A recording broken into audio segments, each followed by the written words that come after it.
It was the time of the Passover feast, a good time of the year, a time of the year for gaining new strength and new inspiration. And yet, something was not right. Some shadow hung over the 12 of us as we followed our beloved Jesus to Jerusalem.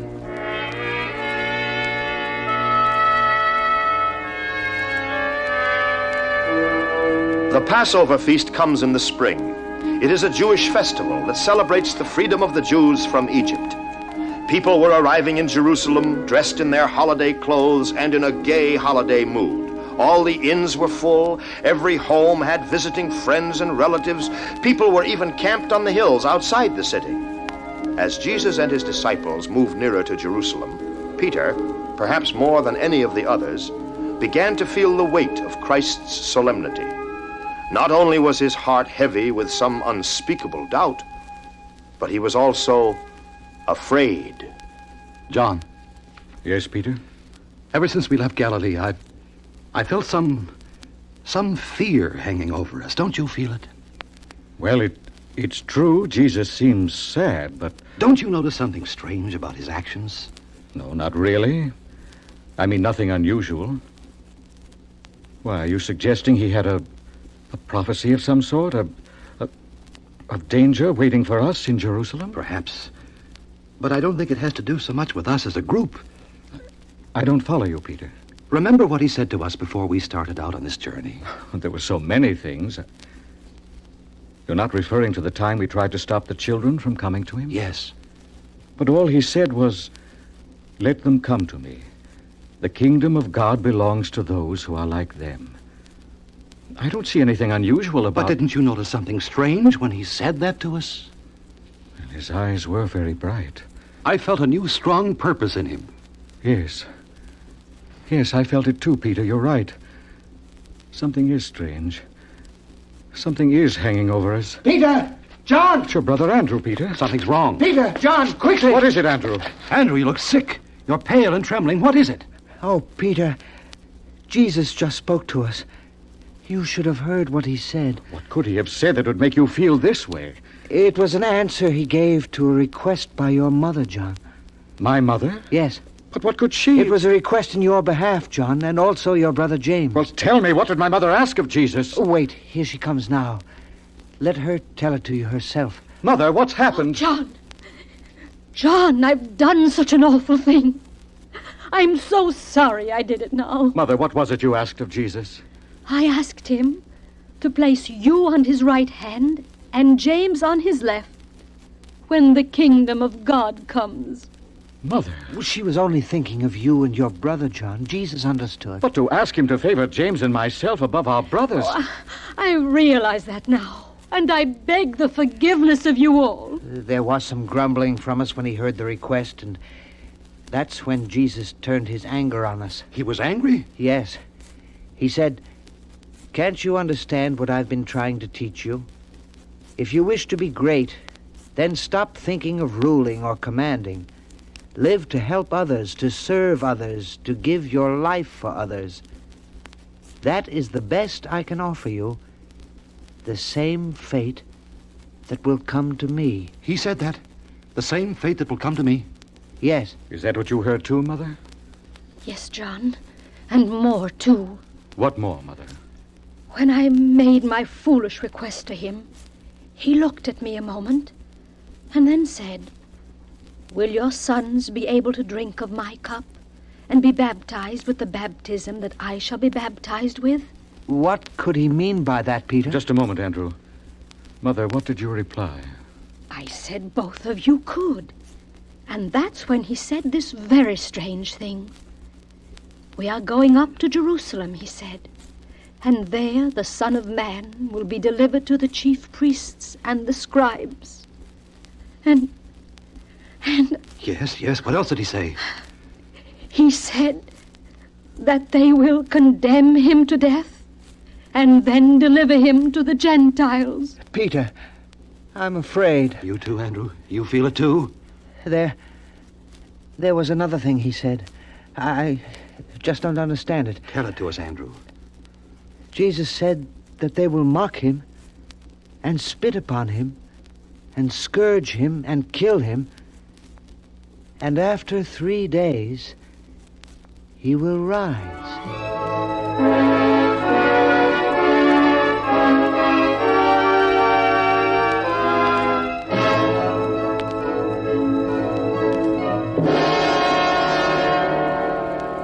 We went on towards Jerusalem, and every step of the way sharpened the feeling of dread that hung over us. John, my brother Andrew, and I walked alone together. Something has occurred to me, but I'm almost afraid to speak of it. Say what's on your mind. Well, do you think Jesus might proclaim himself as the Messiah? In Jerusalem? Yes. In front of the high priests and the scribes? I'm inclined to agree with my brother. But this is the Passover feast. Precisely, the Feast of Freedom. And would it not be an ideal time to announce that all people can be free, if only they'll really believe in God? You know how Jesus thinks, John. Besides, even if Jesus does as you say, what harm can it do? Think of all the people who'll be there, people who are fond of Jesus, believe in him. The high priest wouldn't dare touch a hair of his head with so many people around. I hope so, John. I hope so. Look, how proudly Jesus walks there ahead of us. Proudly, unafraid, firm. Who would dare hurt him? I would give my life for him.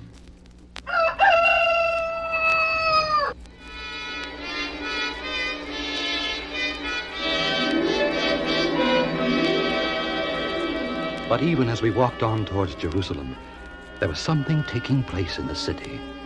A secret meeting between the high priest Caiaphas and his men.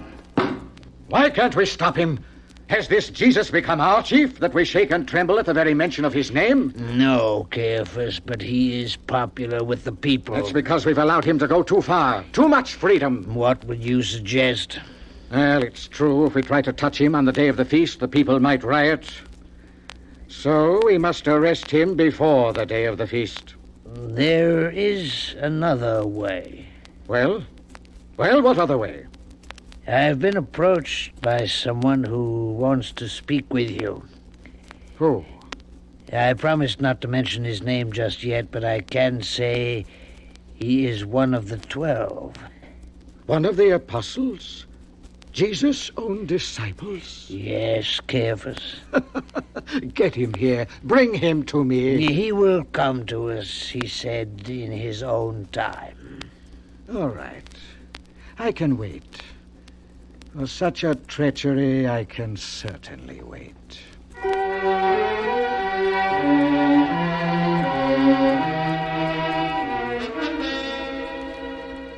We were by now quite near to Jerusalem. We could see the walls of the city and the buildings, and even the golden towers of the temple shining in the sun. Jesus was riding on a colt, and this in itself was part of the whole strangeness, that he should want to ride into Jerusalem after having walked all the way from Galilee.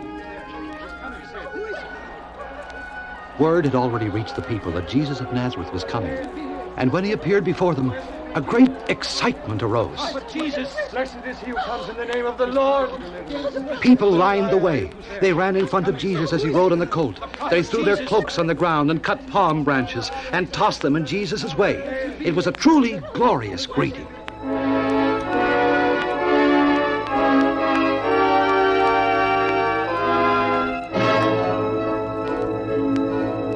When we came to the gates of the temple, we entered the outer court. The sight that greeted our eyes made us think we were in the marketplace. Traders were busy selling birds and animals to people who wanted to make sacrificial offerings. The money changers were rattling coins stacked high on their tables. Jesus stood a long time, watching all this, saying nothing. And then suddenly...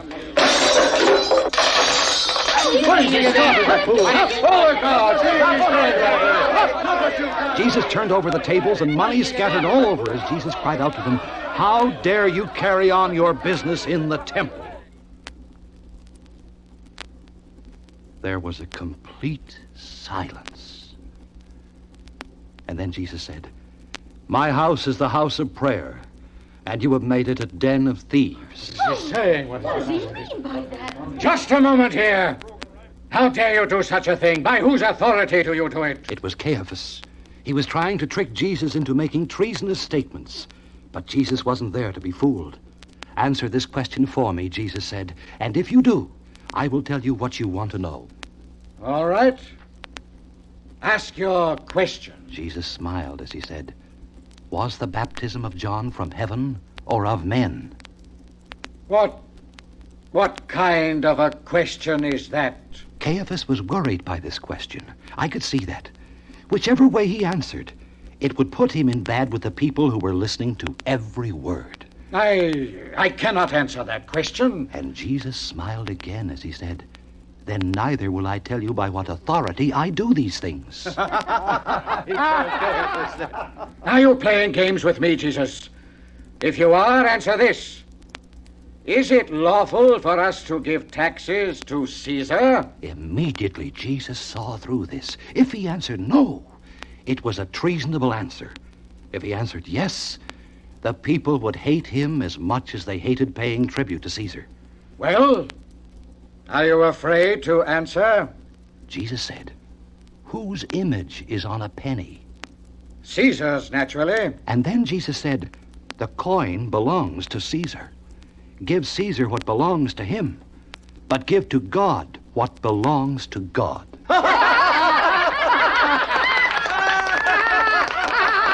Jesus had caught Caiaphas in his own trap.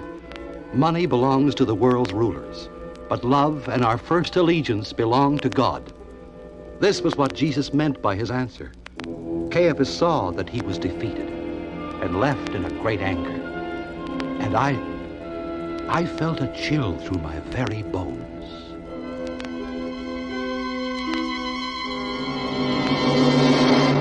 Imagine making me the high priest, the laughingstock in front of all the people. It would have been dangerous to do anything to Jesus at that moment, Caiaphas. Well, I'm sick of it. I won't have any more of it.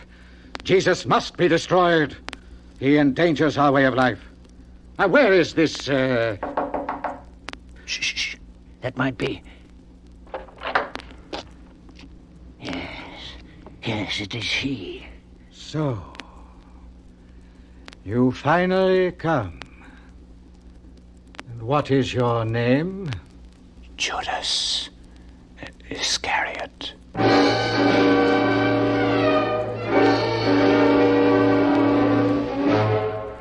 That night, 12 of us sat around the supper table with Jesus. An air of uneasiness hung over the room. And as we ate, Jesus said something that sent a shudder through the room. Did you hear what he said, Peter? I think so. He said one of us has betrayed him to those who want to kill him. No. But it was true. Jesus said one of us now eating at this table had betrayed him. Is it I, Jesus? Judas had spoken, and Jesus looked at him a moment and then said directly to Judas, you have spoken. A great sorrow fell upon us in the room. Judas Iscariot departed. We sat at the table as Jesus broke the unleavened bread and said, all of you will run away from me tonight. I will be alone. No, Master, never. I protested the loudest, but Jesus turned to me and said, Peter, you will leave me too. Before the rooster crows tomorrow at dawn, you will deny me 3 times.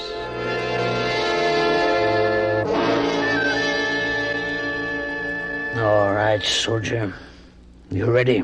Yes, Captain. You know exactly what to do? As soon as this Judas fellow kisses the master, I arrest him. Exactly.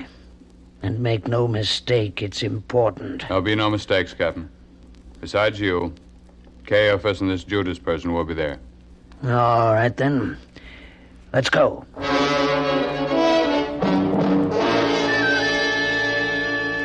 The night had gone badly for us. We had left the room and were in the garden on the Mount of Olives, Gethsemane. Jesus was off by himself, praying, and I was with John, and he saw how depressed I was. Don't brood so, Peter. I can't help it. You heard what Jesus said to me. Yes, this is a strange night. terribly strange night. Look how Jesus prays. As if he is in agony. Yes. I really am afraid, Peter. So am I. But how could Jesus have said to me that I would deny him 3 times? How could he have said that to me? Shh. Do you hear something? Yes. Yes, what is it?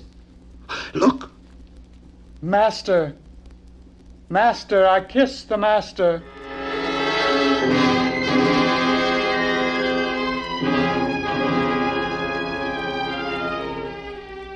I was in a daze. I was too stunned by what had happened. Before I realized anything, everyone was gone. I had to catch up with them. They had taken away the Son of Man. I had promised him I would not falter. Where was God's kingdom now? If Jesus was a prisoner of the high priest, what would happen to Jesus? I was in a courtyard, cold, numb, trying to warm my hands over a fire. It was the courtyard of the high priest. Suddenly, a servant woman came up and looked into my face. You are one of Jesus' men, aren't you? What? I don't know what you're talking about. I'm sure you are. I'm not. I'm not. I'm sure you are. Guard! Guard, this man is with Jesus. I tell you I'm not. What are you talking about? You talk like a Galilean. I tell you I don't even know this man you're talking about. I don't even... I heard it. We all heard the rooster crowing as Jesus had said. Just as he said, I would deny him 3 times.